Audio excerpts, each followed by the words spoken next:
Hey, it's Bey. Thanks for hanging out with me today. I have a case for you from UAG. This is the Trooper for the iPhone 17 Pro Max. I'll leave a link in the description if you're interested.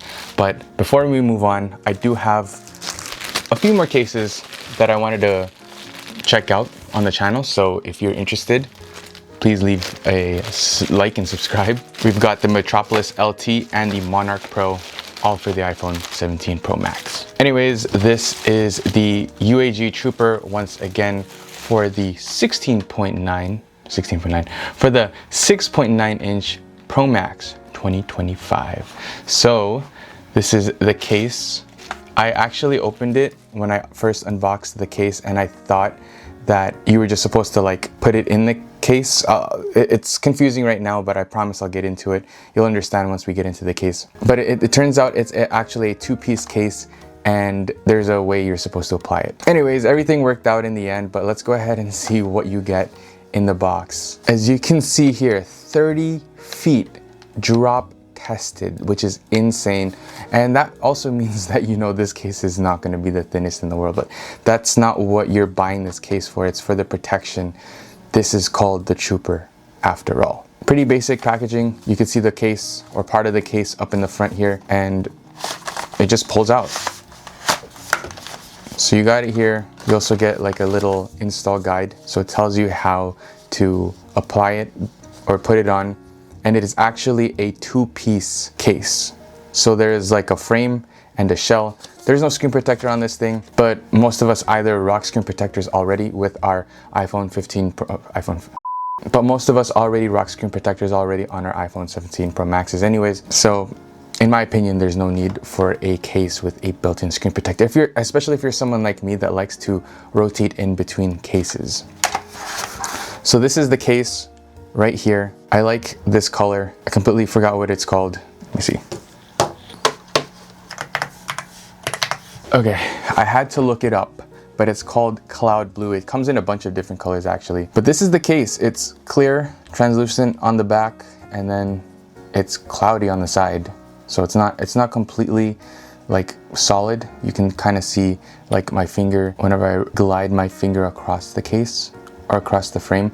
But to apply the case, I don't know, I keep saying apply, to put on the case, you actually have to remove the frame. So it's not the most easiest thing to where, you know, like with a regular case, you just like push it in on one side and then on the other side, you kind of have to assemble this thing. But if you're putting on a case like this isn't going to be something that you're going to be taking off all of the time. It's probably going to be like a set it and forget it kind of thing. So here's the frame, here is the case, and all you do after you separate the two pieces is plop it on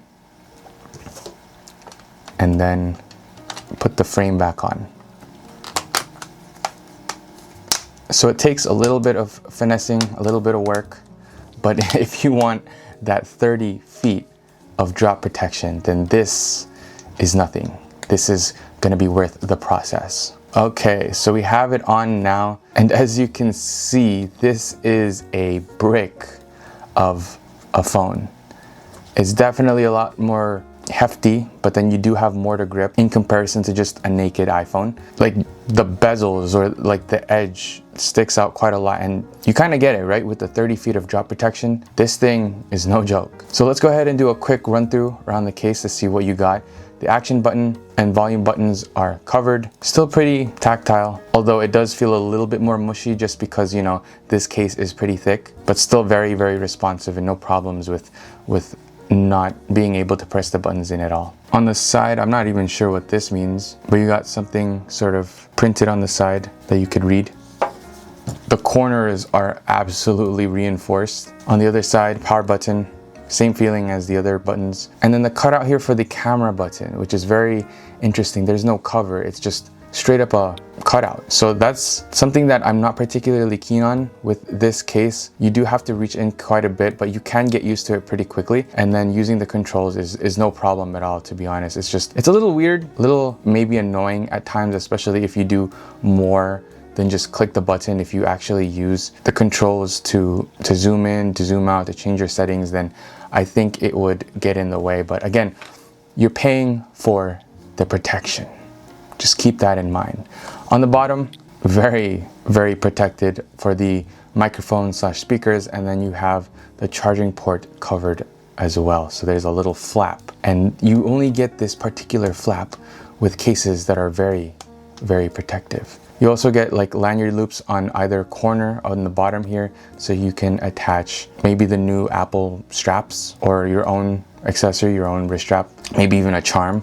But that's pretty much it. Of course, you got the camera plateau. We all know that's going to be covered. The protection is raised up pretty decently high. It'll protect your cameras, no problem, even the camera plateau. It is still exposed. There are not many cases out there right now that have this sort of part like enclosed, but there are some out there, but this one is not. And then you got the case's own little MagSafe area here. And I guess we might as well test it out, right? With a couple of accessories. Pretty decently strong, as you can see.